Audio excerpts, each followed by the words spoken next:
Well, good evening, visitors. Welcome to the Australian War Memorial's last post ceremony. My name's Richard Cruz, and joining us today from the Australian Army is Colonel Mike McMahon. We welcome the veterans who have served, those that are still serving, and the families that support them. We acknowledge the members of RSL and Services Clubs Association, RSL Victoria and RSL Queensland, who are watching the broadcast of this ceremony across Australia. During this evening's ceremony, wreaths will be laid at the base of the Pool of Reflection by our visitors. Could I ask you to please stand and join in singing the National Anthem.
The Australian War Memorial was the vision of Charles Bean, Australia's first World War official historian.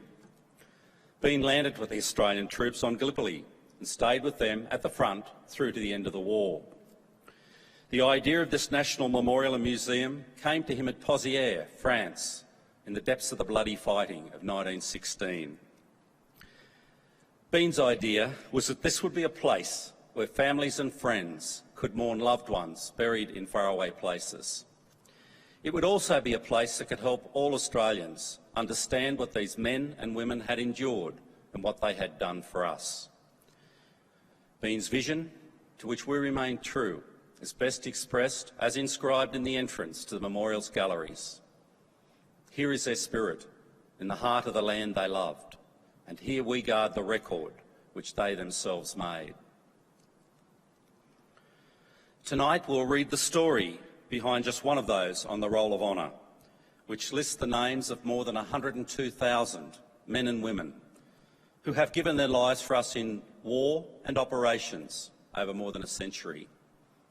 But first we present a lament, Flowers of the Forest. Wreaths and floral tributes will now be laid at the base of the Pool of Reflection.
Today we remember and pay tribute to Sergeant James Edward Hume.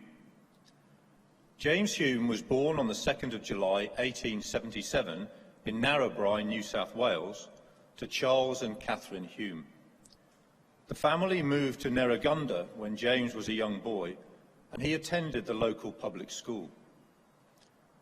He served for 3 years in the militia with the West Maitland Infantry Regiment, and in early 1901 he enlisted for service in South Africa with the 2nd New South Wales Mounted Rifles, and saw service in the Transvaal before returning to Australia in 1902.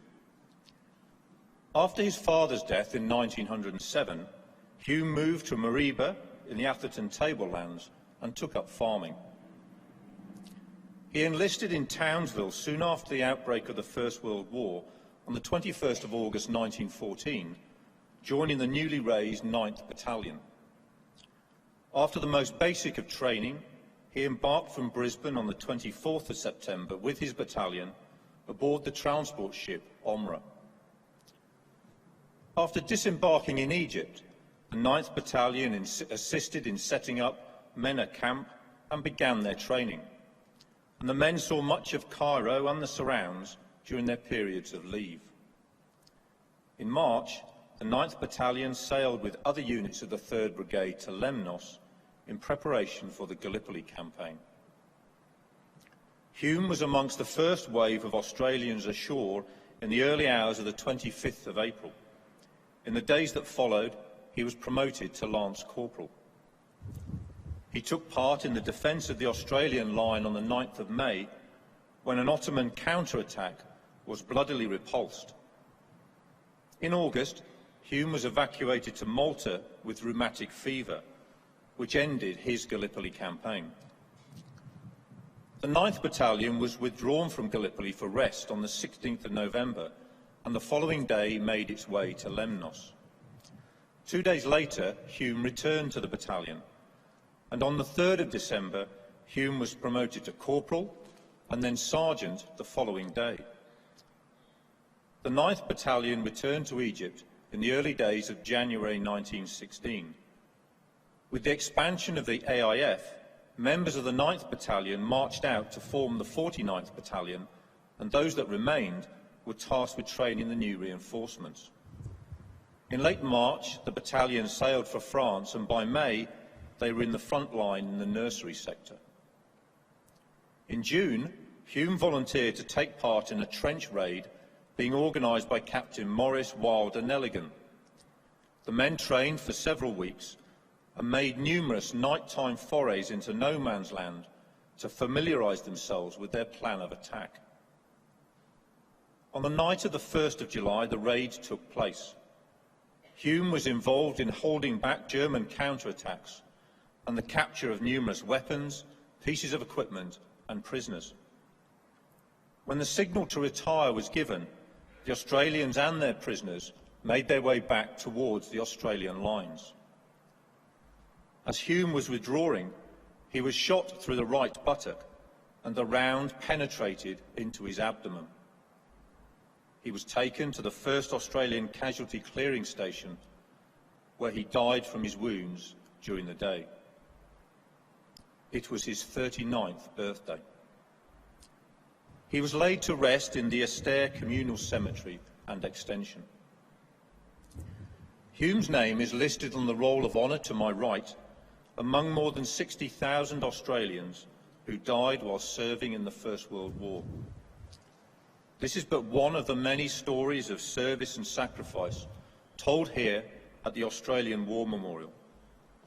And we now remember Sergeant James Edward Hume, who gave his life for us, for our freedoms, and in the hope of a better world.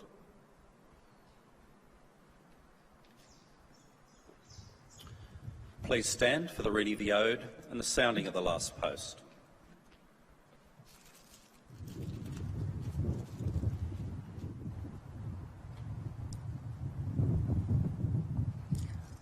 They shall grow not old, as we that are left grow old. Age shall not weary them, nor the years condemn.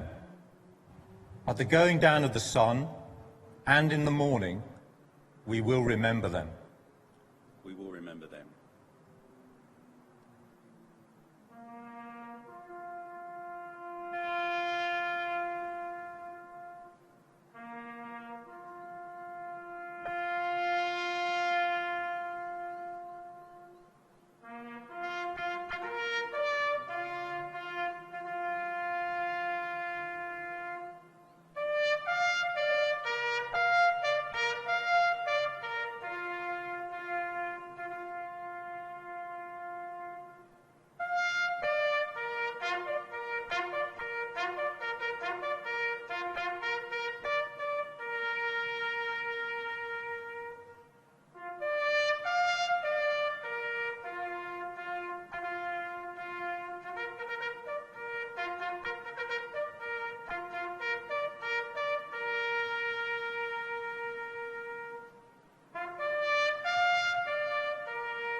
Lest we forget. Lest we forget.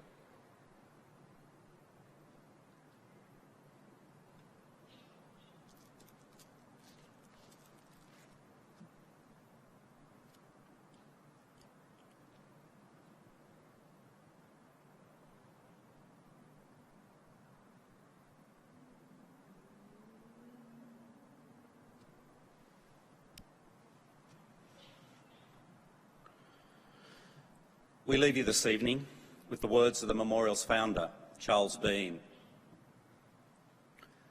Many a man lying out there at Pozières or in the low scrub at Gallipoli, with his poor, tired senses barely working through the fever of his brain, has thought in his last moments, well, it's over. But in Australia, they will be proud of this. Ladies and gentlemen, that concludes the last post ceremony. We do thank you for visiting the Australian War Memorial and wish you a very good evening. Thank you.